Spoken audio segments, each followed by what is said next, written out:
বাবার নাম শুনেছেন হাসান আর হুসেন?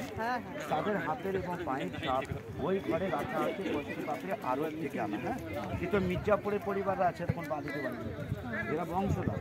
এরা মহরম যখন হয় না সব চাকু ছুটো মারে, কেউ বুক কাটে, পিঠ কাটে, কপাল কাটে, হাই হোসেন হাই হাসান, ওরা একটা শোক উৎসব, আনন্দ হবে না? কিন্তু মহরম ছাড়াও খোলে বৃহস্পতিবারে। আজকে যেমন বৃহস্পতিবার আছে না, আজকে বিকেল 3টে থেকে নিয়ে সন্ধ্যা 6টা অবধি খোলা থাকবে। আমাদের এখানে যারা লোকাল হিন্দু মুসলমান যারা আছে, যারা ধূপকাঠি মোমবাতি নিয়ে জ্বালাতে যায় তাদের জন্য অ্যালাউ আছে। তো বাড়িটাকে তৈরি করছে নবাব ফিরাদুন যা, আর তৈরি করতে বাড়িটা বেশি সময় লাগেনি। ওখানে বোর্ড দেওয়া আছে যে 6 থেকে 7 মাসের মধ্যে পুরো বিল্ডিংটা তৈরি হয়। 1847 সালে 6 লাখ স্বর্ণ মুদ্রা খরচা করে, মানে গোল্ড। আর আপনার সামনে তো দেখছেন ছোট্ট মদিনা ঘরটা আছে সাদাটা, এটা খোলা আছে কিন্তু। হ্যাঁ, পুরো মুর্শিদাবাদ ঘুরলে সিরাজের 2টো নিদর্শন পাবেন। ওখানে যাওয়া যাবে? হ্যাঁ, ওর ভেতর ঢুকবেন তো, এটা দেখে এসে ঢুকবেন। ওকে, কোনটা বলবো একটা করে শেষ করবো, এটা তো শেষই করলাম না। এই যে সামনে হলুদ মসজিদটা দেখছেন, ছোট ছোট ধাবা হোটেলগুলো আছে না, পেছন দিয়ে একটা নদী যাচ্ছে, নাম ভাগরতী। হ্যাঁ, ভাগরতীর ওই পারে গেলে পাবেন খোশবাগ, যেখানে সিরাজের সমাধি দিয়ে। আর এই গোল ঘরটার নামই হচ্ছে সিরাজ মদিনা।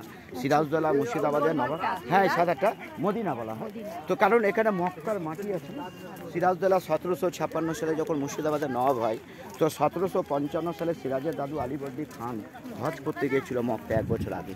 উনি 55 থেকে 56-তে ব্যাক করে মক্কার মাটি নিয়ে এসে নবাব সিরাজদৌল্লার হাতে দিলেন।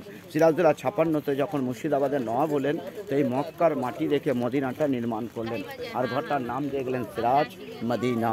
তাহলে 56 তো নবাব হয়, 57-তে হলো পলাশীর যুদ্ধ। আর আপনাদের সিঁড়ির বাঁ দিকে দেখুন একটা ছোট্ট কামান, আর একটা কামান হচ্ছে ডান দিকে রাখা সিংহর কাছে।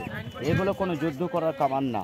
আমাদের বাংলা, বিহার, উড়িষ্যা যে রাজধানী, তখন মুর্শিদাবাদ শহর ছিল, এখন তো হয়েছে কলকাতা। এটা অ্যাকচুয়ালি বাড়ি না, এটা ছিল দরবার কোর্ট।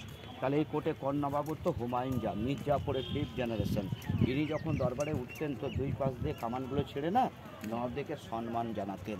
কামান দুটোর নাম সালামি টোপ, মানে অভিনন্দন দিত। পুরো সিঁড়ি